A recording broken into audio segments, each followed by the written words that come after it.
Di dunia balap motor, kadang-kadang muncul satu talenta yang wow, bener-bener spesial. Seseorang yang nggak cuma menang, tapi juga seakan-akan menulis ulang sejarah. Nah, hari ini kita bakal bahas kisah seorang anak ajaib dari Indonesia yang lagi mengguncang dunia balap. Coba deh bayangin, umurnya baru 17 tahun, dan dia dari Indonesia. Negara kita loh, negara yang belum pernah sekalipun ngibarin benderanya di podium Grand Prix. Fakta ini aja udah bikin dia istimewa, tapi ini baru permulaan. Dan ini dia, angka yang jadi inti ceritanya, 1. Dia itu yang pertama, pembalap Indonesia pertama yang berhasil naik podium di ajang Grand Prix. Buat ngerti betapa luar biasanya perjalanan Veda, kita harus paham dulu betapa bersejarahnya momen ini. Terus siapa sih sosok di balik semua rekor ini? Namanya Veda Ega Pratama, talenta muda dari Gunung Kidul, Yogyakarta. Jauh sebelum panggung dunia kenal dia, perjalanannya dimulai di sirkuit-sirkuit lokal, didorong oleh mimpi dan bakat alami yang luar biasa. Oke, jadi sebelum bisa taklukin dunia, pembalap-pembalap hebat itu biasanya harus jadi raja di kandangnya dulu kan. Nah buat Veda, panggung Asia itu jadi ajang pembuktian pertamanya, di mana ia ngirim pesan yang jelas banget ke seluruh dunia. Ada kekuatan baru yang datang. Nah, tempat pembuktiannya itu namanya Idemitsu Asia Talent Cup atau IATC. Eits, jangan salah ya, ini bukan balapan regional biasa. Ini tuh saringan talenta paling ketat se-Asia, tempatnya calon-calon juara dunia diuji. Dan disinilah Veda nggak cuma bersaing, dia mendominasi. Dan dari kutipan ini nih, kita jadi tahu apa yang jadi bahan bakarnya.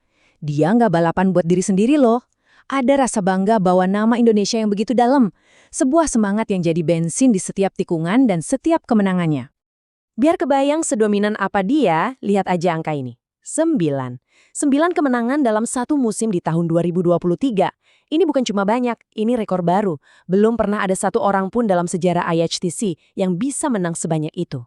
Kemenangan-kemenangan itu ngumpulin total 256 poin. Sekali lagi, ini rekor poin paling tinggi dalam sejarah kejuaraan ini. Poin utamanya adalah Veda nggak sekedar jadi juara. Dia itu menulis ulang buku rekor. Titik. Prestasinya di Asia Talent Cup adalah sebuah pernyataan tegas ada talenta dari level yang benar-benar berbeda telah tiba. Nah, setelah jadi raja di Asia, tantangan sebenarnya nunggu di Eropa. Ini nih markasnya para pembalap terbaik dunia.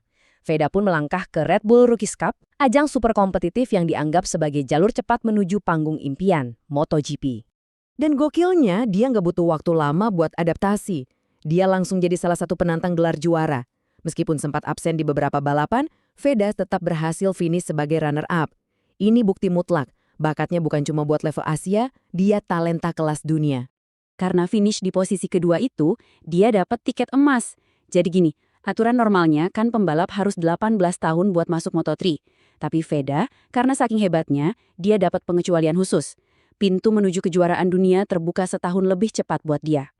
Akhirnya sampailah dia di kejuaraan dunia Moto3, panggung impian semua pembalap muda. Dan musim pertamanya itu, wah, kayak roller coaster banget. Campuran antara pencapaian yang bersejarah sama pelajaran pahit yang harus dihadapi setiap pembalap baru. Coba kita lihat deh betapa naik turunnya awal karir dia.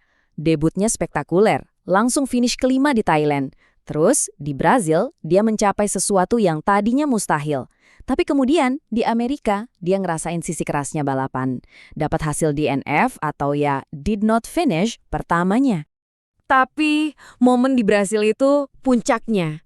Bener-bener puncak. Finish ketiga, ini bukan cuma sekedar hasil balapan, ini sejarah. Untuk pertama kalinya, bendera merah putih berkibar di podium Grand Prix. Dan itu semua karena Veda. Tapi ya namanya balapan, setelah ada puncak, kadang ada lembahnya juga. Cuma beberapa minggu setelah momen bersejarah itu, di Austin, ia jatuh dan dapat DNF pertamanya. Sebuah pelajaran pahit tentang betapa tipisnya batas antara kemenangan dan kegagalan di level ini. Oke, kita udah lihat apa aja yang udah dia capai. Keren banget kan? Nah, sekarang pertanyaannya gimana caranya dia ngelakuin itu semua? Apa sih yang bikin Veda ini begitu spesial dibanding pembalap muda berbakat lainnya? Nah, ini nih pertanyaan yang bikin para analis dan tim-tim balap penasaran. Apa rahasia di balik kecepatannya? Ternyata jawabannya bukan pada agresi, tapi justru pada kehalusan tekniknya. Para ahli tuh sering banget ngebandingin gaya balapnya sama legenda kayak Marc Marquez, dan perbedaannya tuh menarik banget. Kalau Marquez kan terkenal super agresif dan tajam, nah Veda ini kebalikannya. Gayanya halus, mengalir, jadi dia bisa jaga kecepatan di tikungan dengan efisien tanpa bikin ban cepet habis. Dan seringnya, gaya tenang kayak gini malah lebih cepat. Tentu aja, bakat sehebat ini butuh dukungan kelas dunia juga. Dan Veda punya itu semua. Dibina dari awal sama program Astra Honda Racing School yang kuat, sekarang dia juga jadi atlet resmi Red Bull, satu-satunya dari Indonesia yang menempatkan dia di jajaran atlet elit global. Dengan semua pencapaian ini di usia yang masih muda banget, kita jadi penasaran kan? Terus apalagi nih selanjutnya buat Veda Ega Pratama? Penting banget buat kita ingat, cerita ini tuh baru aja mulai. Perjalanannya dari anak kecil umur 5 tahun yang main motor mini karena terinspirasi ayahnya, sampai jadi pembuat sejarah di panggung dunia, semua yang kita saksikan ini baru bab-bab awal dari sebuah legenda yang sedang ditulis. Dan ini semua ngebawa kita ke satu pertanyaan paling besar. Dengan bakat, teknik, dan dukungan yang dia punya, apakah kita sedang menyaksikan lahirnya juara dunia MotoGP pertama dari Indonesia? Cuma waktu yang bisa jawab. Tapi satu hal yang pasti, seluruh dunia bakal nonton.